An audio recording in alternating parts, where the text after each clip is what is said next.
아마 이제 사극을 보면은 이러한 과거에는 이러한 내용들을, 이러한 장면들을 좀 본 적이 있을 겁니다. 암행어사 출도요. 요즘 아이들은 아마 못 봤지만 제가 어렸을 때만 해도 이것이 드라마로도 많이 나왔던 것 같습니다. 근데 암행어사 하면 두 사람이 생각나죠. 춘향전의 이몽룡, 또 어사 박문수. 그래서 실제로 우리나라 암행어사 제도는 한 400년 동안 지속이 됐다라는 역사적인 기록이 있습니다. 왕이 직접 이 암행어사를 간택을 해서 지방의 탐관 오리들을 이제 밝혀내고 잡기 위해서 보내는 한마디로 비밀 요원입니다.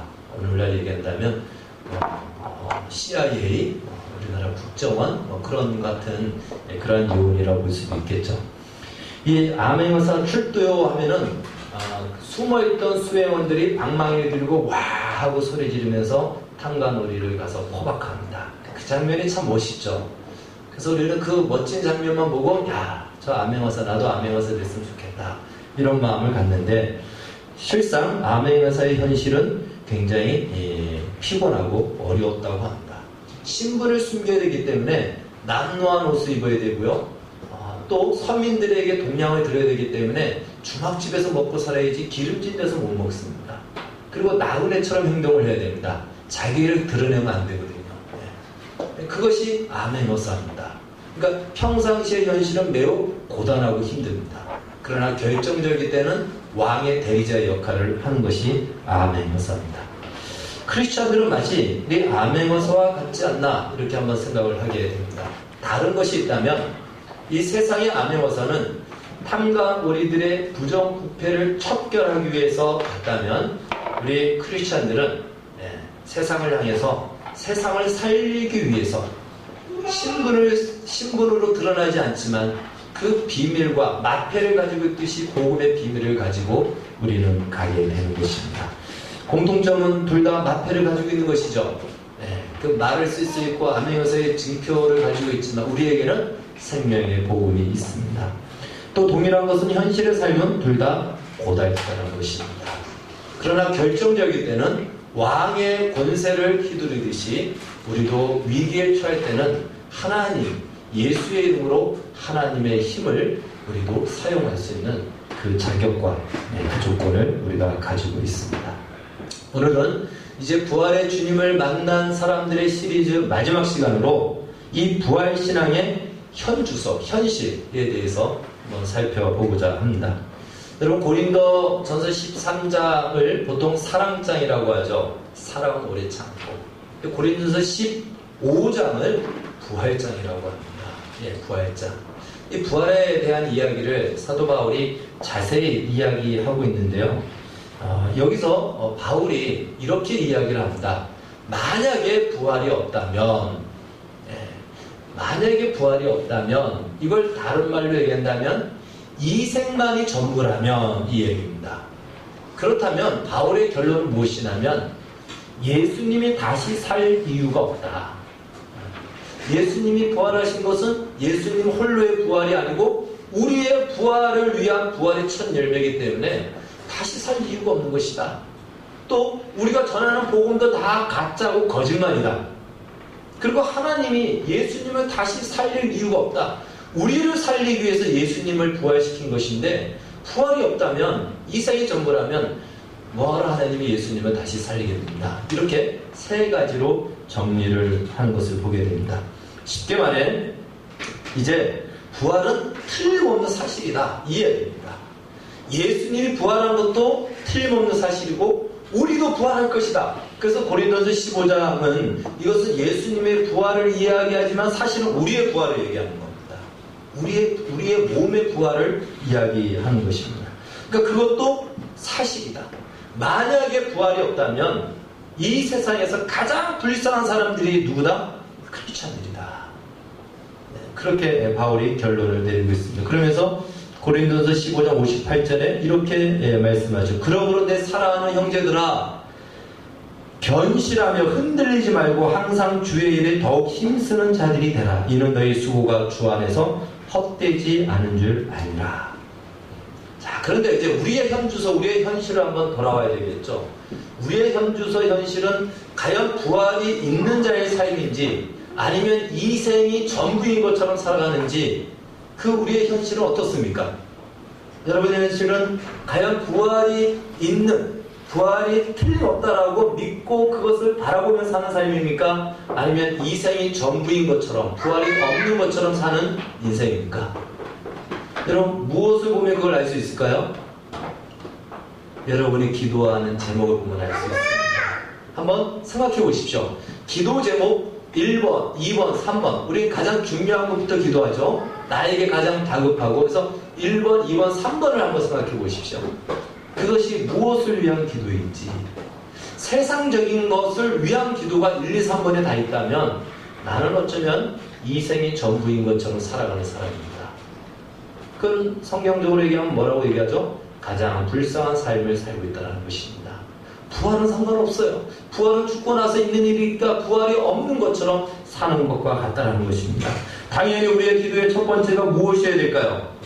하나님의 백성으로서 믿음을 갖고 살게 해달라고, 그리고 그렇게 살지 못하는 것에 대해서 안타까워하는 것이 이 기도의 첫 번째여야 되는데, 아니, 첫 번째가 아니어도 돼요.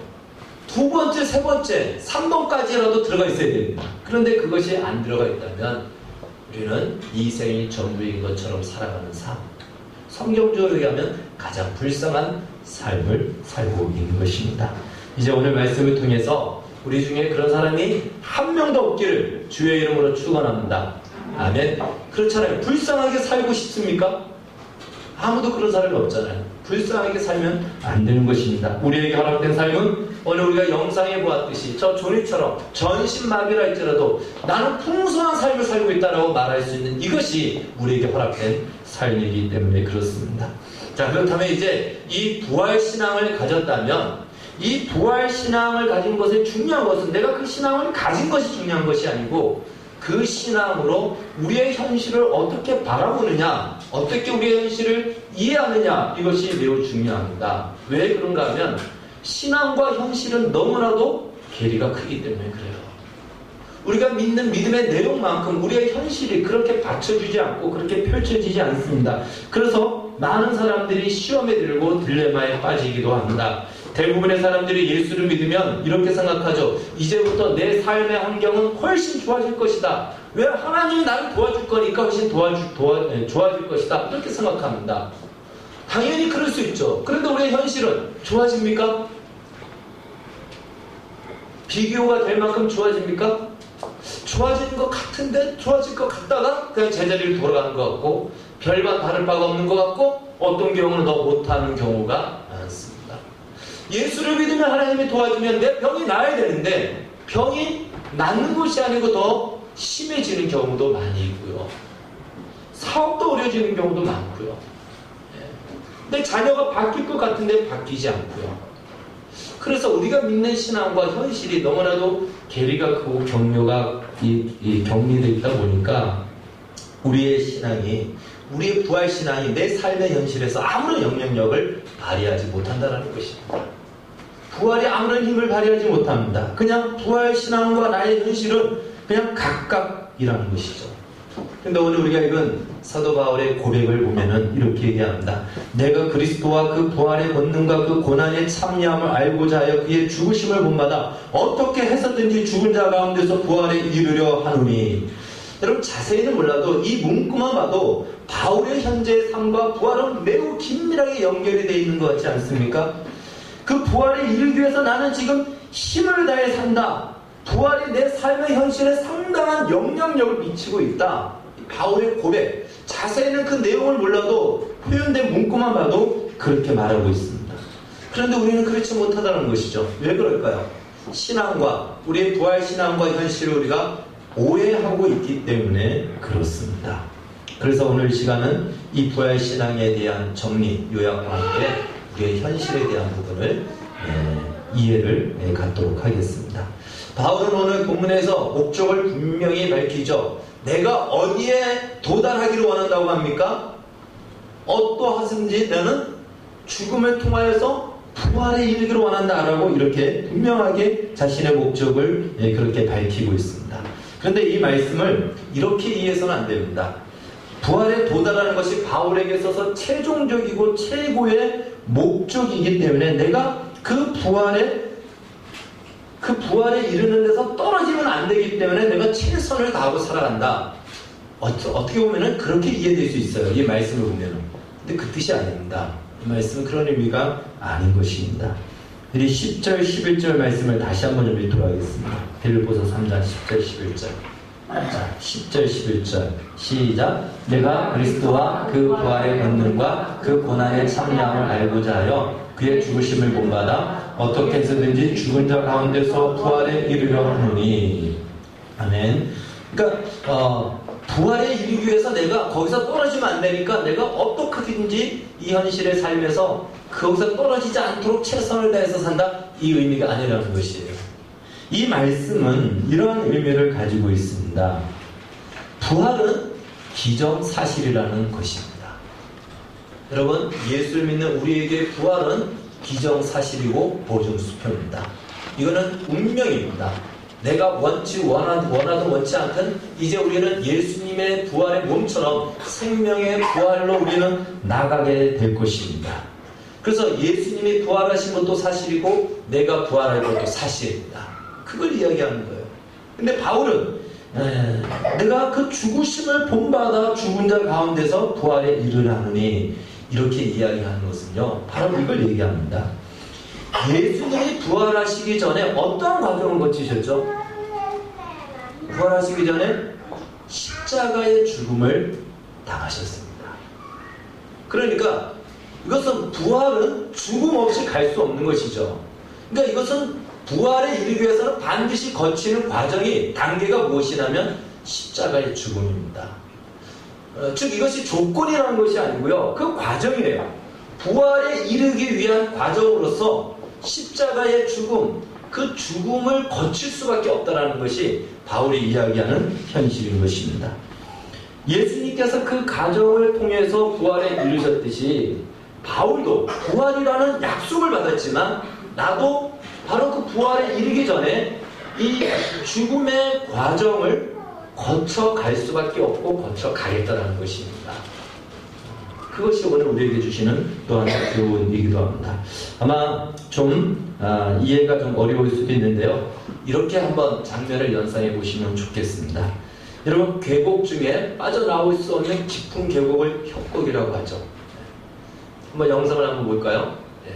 저 공중에서 찍은 사진인데 그랜드 캐년 협곡입니다. 굉장히 높은 곳을 위에서 찍으니까 그냥 다 고만고만하게 보이지만 굉장히 깊은 계곡입니다. 여러분, 만약에 저 계곡 속에 빠졌다고 생각해 보십시오. 저긴 어떻게 빠져나올 수가 없습니다. 다행히도 이제 강물이 흐르는 곳에 바위돌이 있어서 흘러가지 않고 거기서 있는데 하루 이틀 사흘 나흘 지난다고 생각해 보십시오. 먹을 것도 없고 기진맥진하고 그냥 강물을 마시다가 이제는 거의 연명하는 정도로 누워 있습니다. 저기서 살 수 있는 방법이 뭐가 있죠? 만약에 누군가가 밧줄을 던져준다면 그걸 잡을 수 있을까요? 이제 곧 죽어가는 직전인데 그걸 잡고 일어날 수 있을까요? 그럴 힘도 없습니다. 방법이 있다면 요즘 아이들한테 물어보면 별의별 대답이 다 나올 거예요. 근데 이건 고전적으로 생각합시다. 방법이 있다면 구조대원이 밧줄을 갖고 자기 몸을 묶고 내려와가지고 그 사람을 같이 밧줄로 묶어서 위에서 끌어올려야지만이 사는 것이죠. 우리가 가끔씩 조난을 당한다고 하지 않습니까? 산행을 하다가, 산악하다가. 그러면 그렇게 구조하는 겁니다.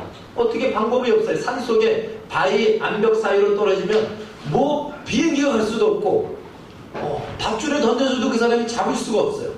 구조대원이 자기 몸을 묶고 내려가서 그 사람을 안고 같이 올라와야 됩니다. 여러분, 이것이 구원입니다. 여러분과 제가 받은 구원은 바로 이 구원이에요. 조금 어려운 말로 얘기한다면, 그래서 기독교의 구원은요, 탄력 구원이라고 얘기합니다. 스스로 일어날 수 없고 스스로 거기서 건져질 수 없고 누군가가 와서 나를 묶고 나를 이끌어 가야지만이 살 수 있는 것, 이것이 기독교의 구원입니다. 이걸 타력 구원이라고 그러죠. 근데 다른 종교에서 뭐라고 그러죠? 스스로 구원에 이를 수 있는 힘을 가지고 있다. 그게 자력 구원이라고 얘기해요. 우리 기독교의 구원은 타력 구원인 것입니다. 여러분과 제가 받은 구원이 바로 이런 구원입니다. 죽음의 협곡에서 우리를 예수님께서 오셔서 우리를 자신과 함께 묶어서 우리를 끌고 올라가신 겁니다. 그래서 우리는 부활의 생명을 받았고 구원을 받은 것입니다. 자, 그렇다면 중요한 것은요, 구원받은 이후의 우리의 현실입니다. 여러분, 구원받은 우리의 현실 다시 한번 협곡을 한번 생각해 보겠습니다. 한번 보여주십시오. 자, 이제 이 양쪽이 있잖아요. 그러면 이렇게 가정을 합시다. 지금 이렇게 바라보이는 저 반대쪽이 천국이라고 생각하십시다. 네, 우리가 구원받은 천국이고 부활이라고, 바울이 말하는 부활에 이르려고 하는 바로 그곳입니다. 근데 예수를 믿었다라는 것은 이미 거기서부터 나온 밧줄이 우리를 묶고 있기 때문에 우리는 가만히 있어도 거기에 갈 거예요. 여러분 믿으십니까? 아멘. 예, 우리가 할 것이 없습니다. 그냥 그 밧줄에 끌려서 거기 가는 거예요. 그런데 우리가 사는 현실은 어디냐면 협곡 이쪽이에요. 지금 이쪽, 네, 반대쪽. 자, 이쪽, 이 세상에서 살고 있는데 끈은 우리가 지금 연결이 돼 있어요. 네, 우리는 조금씩 저 천국으로 지금 나아가고 있습니다. 부활로 나아가고 있습니다. 그렇죠? 아멘이십니까? 네, 그게 오늘 우리의 현실입니다. 자, 결국 저쪽으로 우리는 갈 수밖에 없고 가게 될 것입니다. 우리가 이 땅에 살지만 반드시 갈 수밖에 없습니다. 로마서 8장 38절 39절에서 이 세상의 어떠한 피조물도 이 그리스도의 사랑에서 우리를 끊을 자가 없다. 여러분, 심지어 내가 예수를 믿고 어떠한 정말 심한 죄를 지었다 할지라도 그 구원에서 끊을 수 없다. 성경은 그렇게 선언을 하고 있습니다. 그렇다고 그런 죄를 지어도 된다라는 얘기일까요? 아니죠. 절대로 그 구원은 취소되지 않는다는 얘기입니다. 그것이 우리의 운명이고 우리의 부활에 대한 약속인 것입니다. 자, 이제 여러분에게 묻겠습니다. 그렇다면 예수를 믿고 구원받았다면 바로 저 천국으로, 저 협곡 저쪽으로 바로 데려가면 되는데 왜 하나님이 우리를 이 세상에 남겨놓았을까요? 그대로 죽으면 지옥 가니까 그럴 수는 없으니까 우리를 구원하셨어요. 그러면 바로 저리로 데려가면 되는데 왜 이 현실에 남겨놔서 우리로 하여금 이 현실에 살면서 우리가 짓는 것이 뭐가 있습니까? 살면 살수록 죄만 짓잖아요. 그런데 왜 우리의 이 고통스러운 현실에 우리를 남겨놨을까요? 오늘 본문에 그 답이 있습니다. 바울이 이렇게 얘기합니다. 그의 죽으심을 본받아 어떻게 해서든지 죽은 자 가운데서 부활에 이르러 하노니. 사도 바울의 이 고백이 우리를 이 땅에 남겨놓은 바로 이유가 됩니다. 무슨 말씀인가 하면 이미 우리의 운명은 부활이요 천국입니다. 그 밧줄로 우리는 묶임을 당했습니다. 그리고 우리 시간이 지나면 그리로 갈 것이고 우리는 점점 그리로 가고 있습니다. 그런데 주님께서 천국에 부활에 이르기 전에 어떤 과정을 거쳤다고요? 죽음의 과정을 거쳤습니다. 여러분과 저를 바로 그 과정으로 우리를 보내신 겁니다. 자, 협곡 이쪽에 있다고 그랬죠? 그러면 저쪽으로 가야 되는데 그 가기 전에 또 뭐가 있죠? 그 사이에? 협곡에 물이 있죠. 그곳은 어떤 곳입니까? 옛날에 내가 있던 곳입니다. 죽음의 그 공포와 두려움에 살 수밖에 없는, 그 인생을 살 수밖에 없는 바로 그 자리입니다. 저쪽으로 가기 전에 우리는 그곳을 반드시 통과해야 되는데 우리가 통과하면서 주님께서 어차피 너 여기 오지 않냐, 그리고 너에게 밧줄이 있지 않냐, 그걸로 그냥 오지 말고 거기에 빠져있는 사람, 그대로 놔두면 죽을 수밖에 없는 그 사람을 같이 묶어서 데려와라. 여러분, 그것이 그의 죽으심을 본받아 부활에 이르러 하노니의 말씀인 것입니다. 그것을 위해서 우리의 현실을 이 현실로 허락하신 것입니다. 그렇다면 여러분, 바로 우리가 협곡 이쪽에서 살고 그리고 저 밑에 협곡까지 내려가는 그것이 우리의 현실의 삶인 것입니다. 그러니까 부활과 천국의 끈은 있지만 우리가 사는 현실은 천국이 아닌 것입니다. 이해가 되십니까? 예. 그 자리로 우리를 내보내는 거예요. 그의 죽으심을 본받아 우리는 부활에 이르는데 그 죽으심을 본받아 우리를 통해서 밧줄로 묶어서 구원할 영혼들이 아직까지도 많이 있기 때문에 그 자리에서 내가 구원받았기 때문에 바로 그리로 우리가 보냄을 받는 것입니다. 그런데 여러분 성경에 보면은 예수님께서 이 땅에 우리를 구원하기 위해서 보냄을 받으셨는데 어떠한 모양으로 보냄을 받았냐면 세리와 죄인들의 동류로 보냄을 받았습니다. 여러분 동류라는 것은 같은 종류라는 뜻이죠. 친구라고 생각하면 됩니다. 여러분 친구를 보면 그 사람을 알 수 있다라고 그러잖아요. 유유상종이다. 그래서 저 몰려있는 저 사람이 누구하고 노느냐에 따라서 그 사람의 인격과 수준이 다 확인하게 되는 거죠. 예수님이 누구시죠? 예수님은 하나님이시고 창조주이십니다. 거룩하신 분입니다. 그런데 그가 어떠한 동료로 보냄을 받았다고요? 세리와 죄인들과 창기들의 동료로 친구로 보냄을 받습니다. 다른 말로 예수님도 누구다? 저 세리 같은, 저 죄인 같은, 저 창기같이 더러운 내 부류에 그 이름으로 불림을 받고 그렇게 보냄을 받았다는 것입니다. 왜 그럴까요? 그들을 구원하기 위해서입니다. 그 자리가 바로 저 협곡으로 얘기한다면 저 물이 흐르는 바로 깊은 골짜기 그것입니다. 여러분 우리 말에도 동병상련이라는 말이 있어요. 아파본 사람만이 아픈 심정을 압니다. 그리고 아픈 사람이 이야기할 때 아픈 사람이 위로를 받아요. 건강한 사람이 아픈 사람을 위로하면 어떤 마음이 들까요?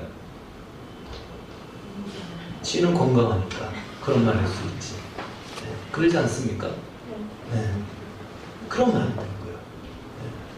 성공한 사람이 실패한 사람한테 가서 얘기하면은 물론 실패한 사람 중에 희망을 갖고 있는 사람은 그래 나도 성공해야지 하겠지만 그 말이 들릴까요? 너는 처음부터 달랐고 너는 운이 따랐어 이렇게 듣겠죠. 실패한 사람의 마음 누가 가장 위로하고 누가 그의 말을 들어줄 수 있습니까? 실패자의 마음, 실패한 사람이. 또 성공한 사람한테 실패한 사람이 가서 이야기하면 말을 들을까요? 야 너나 성공하라 이렇게 얘기하겠죠. 성공한 사람이 성공한 사람한테 가서 이야기할 때 성공한 사람이 듣습니다. 여러분 우리의 현실이 왜 예수를 믿었는데도 나의 현실이 답답한 현실이고 뭔가 바뀌지 않는 것 같고 왜 문제가 해결되지 않고 왜 병이 고쳐지지 않고 왜 어려운 현실인가? 우리를 지금 누구의 동료로 보낸다고요? 그런 사람의 동료로 보내는 겁니다. 우리가 문제가 아니고 그 사람을 구원하기 위해서입니다. 또 어떤 사람은요, 성공한 사람으로 하나님은 보내십니다. 왜요? 성공한 사람을 구원하기 위해서. 세상에서 봤을 때는 성공과 실패한 사람이라고 보겠지만 하나님의 시각으로 보면, 성경의 시각으로 보면 둘 다 협곡에 빠진 사람이에요. 둘 다 생명이 없는 사람입니다. 둘 다 심판받아야 될 사람이에요. 똑같습니다. 다 무엇이 필요하죠? 부활 생명이 필요하고 예수가 필요합니다. 그런데 그들이 말을 듣지 않으니까 그 말을 들을 수 있는 그 동료로 보냄을 받는 것입니다. 그래서 우리의 현실이 예수를 믿고 천국의 운명을 가지고 있고 천국의 밧줄이 내 몸에 묶여져 있음에도 불구하고 어떠한 경우에는 삶이 바뀌지 않는 환경 속에 어려움이 계속적으로 지속되는 인생을 살아갈 수가 있습니다. 왜 그렇다고요?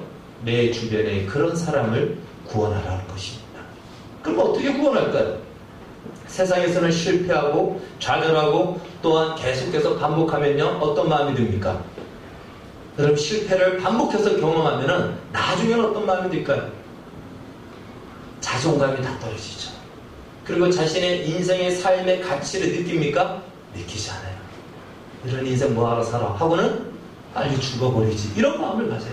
자신의 인생을 무가치하게 생각하고 방임하게 되고 막 살게 됩니다. 방종합니다.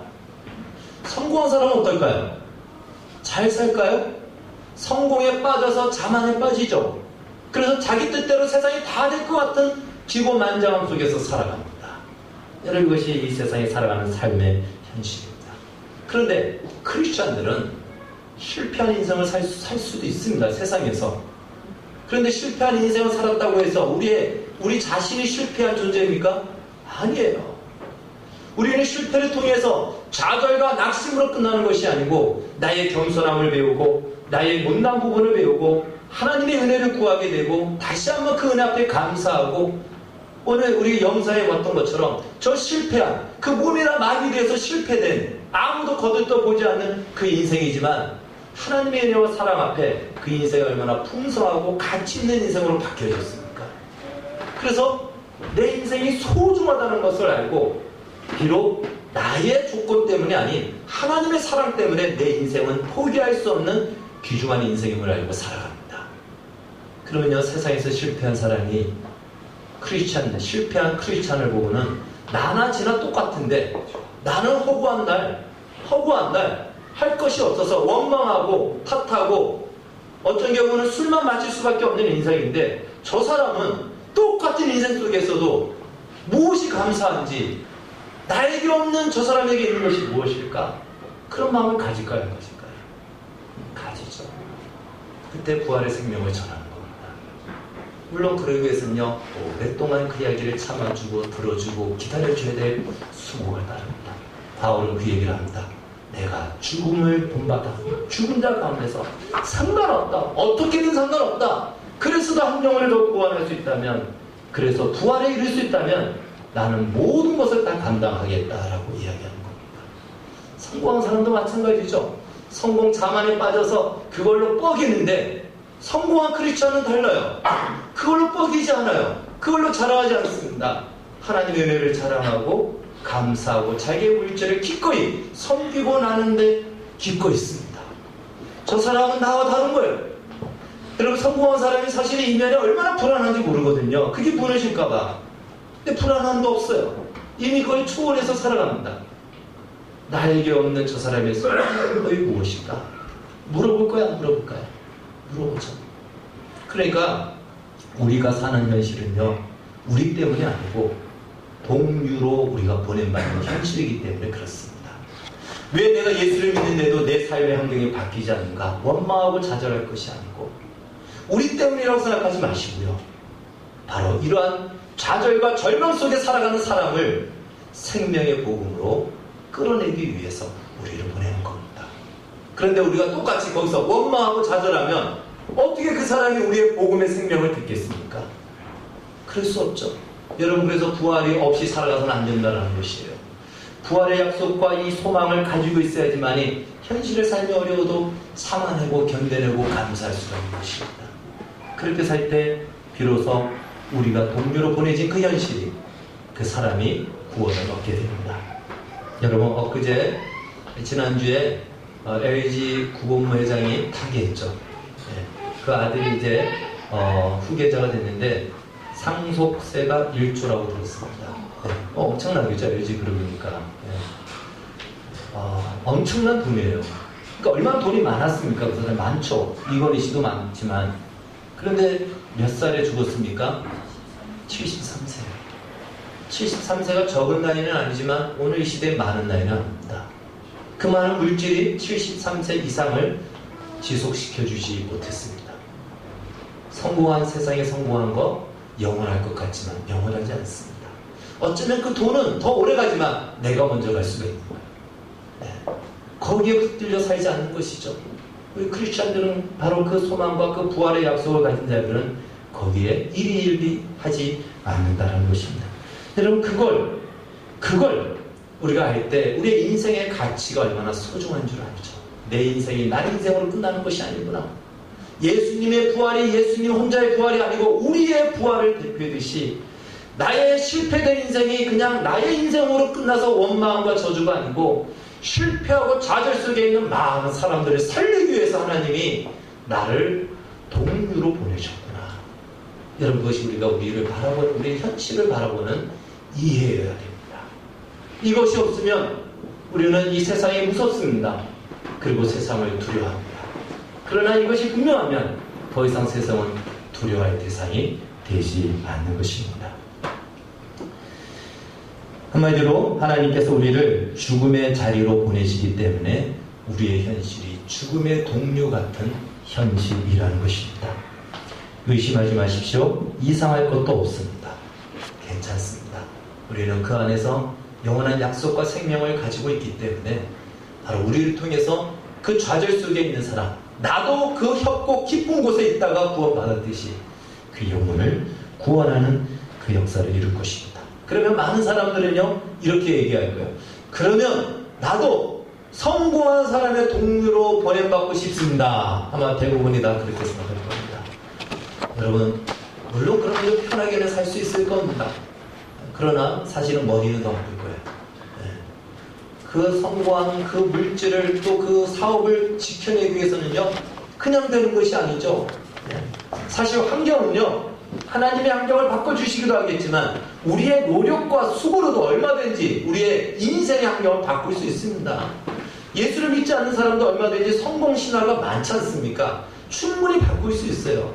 여러분, 그것이 중요하지 않다는 것이 아니고 그것이 우리의 초점이 아니라는 것입니다. 우리는 거기에 초점을 두지만 그것을 이룬 순간 거기서 만족할 수가 없는 것이죠. 더욱 그러다가 가는 겁니다. 네.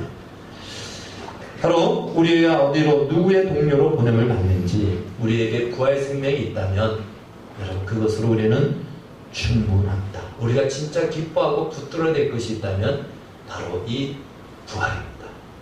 이 부활의 약속을 우리가 가지고 있어야 되고 바울이 죽으심을 본받아 부활에 이르려 하느니 이 고백인 것입니다. 여러분과 저는 어차피 천국으로 갑니다. 이제 그 중간에 있는 그 협곡 거기서 있는 한 영혼을 우리를 통해서 구원할 수 있다면 어쩌면 우리의 손길을 통해서 구원의 역사가 베풀어져야 될 영혼이 있다면 그 일을 우리가 하자는 것입니다. 그 영혼을 밧줄로 묶으십시오. 묶는 것이 쉬울까요? 어렵습니다. 기다려줘야 돼요. 했던 말 또 하고 변덕도 얼마나 많은지 몰라요. 그러나 나도 옛날에 그랬습니다. 그 사실을 기억하여 기다려주고 저 사람이 말도 안 되는 말을 한다 할지라도 뭐라 그러지 마시고 품어주고 기도해주고 기다려주면서 그 사람이 한 걸음 한 걸음 들어올 때까지 그 안에서 우리도 변화가 될 것입니다. 따라서 이제 여러분의 현실이 만족스럽지 못하다고 원망하고 실험에 들지 마십시오. 그 현실은 바로 거기서 울고 있고 죽을 수밖에 없는 영혼을 구원하기 위해서 보내진 현실이라는 것입니다. 그러나 꼭 기억하십시오. 서두에 말씀드린 것처럼요 그것으로 오르는 끝이 아닙니다. 암의 화사가 아무리 남루하고 아무리 볼품없어도 결정적일 때는 어떻게 한다고요? 암의 화사 출두요 하면 이제 왕의 권력으로 권세로 그 지방에 있는 관청을 딱 장악하지 않습니까? 마찬가지로 우리의 현실이 아무리 힘들고 어려울지라도 우리가 주님 힘듭니다. 도와주십시오. 우리에게는 그 한 방이 있어요. 우리에게는 그 약속이 있습니다. 그러면 주님이 도와줄까요? 안 도와줄까요? 반드시 도와줍니다. 도와주기로 이미 약속하셨고 도와주기로 되어 있습니다. 그러니 우리의 현실이 내가 원하는 현실이 아니라도 원망과 좌절과 또한 낙심 속에 살지 마시고 힘들고 어려울 때마다 주님이 도와주십시오. 이겨낼 수 있도록 좀 힘도 주십시오. 감당할 수 있도록 좀 용기도 주시고 주님 또한 필요할 때마다 물질도 주시고 사랑도 주십시오. 라고 기도하십시오. 그렇다면 여러분 인생은 더 가치 있는 인생이 될 것이고 아름다운 인생이 될 것입니다. 다시 한번 여러분에게 있는 부활 신앙으로 현실을 살아내고 담아내시고 이겨내기를 주의 이름으로 축원합니다. 기도하겠습니다. 하나님 감사합니다. 우리의 현실이 우리가 믿는 신앙의 믿음만큼 펼쳐지지 않는 것 때문에 우리는 얼마나 고민하고 딜레마에 빠지는지 모릅니다. 그러나 이제 오늘 말씀을 통해서 그 현실을 이해합니다. 동류로 우리가 버림받습니다. 하나님, 거기에는 나와 같이 좌절과 낙심으로 끝날 수밖에 없는 인생이 있기에 그에게 부활 생명을 예수 그리스도의 복음을 영원한 약속을 줄 수 있도록 우리를 그 동료로 보내고 있다는 이 사실을 기억하게 하시고 그래서 우리 인생을 잘 살아야 되고 소중히 여기고 가치 있게 살아가는 우리 모두가 되게 하여 주시옵소서. 예수님의 이름으로 기도하옵나이다. 아멘.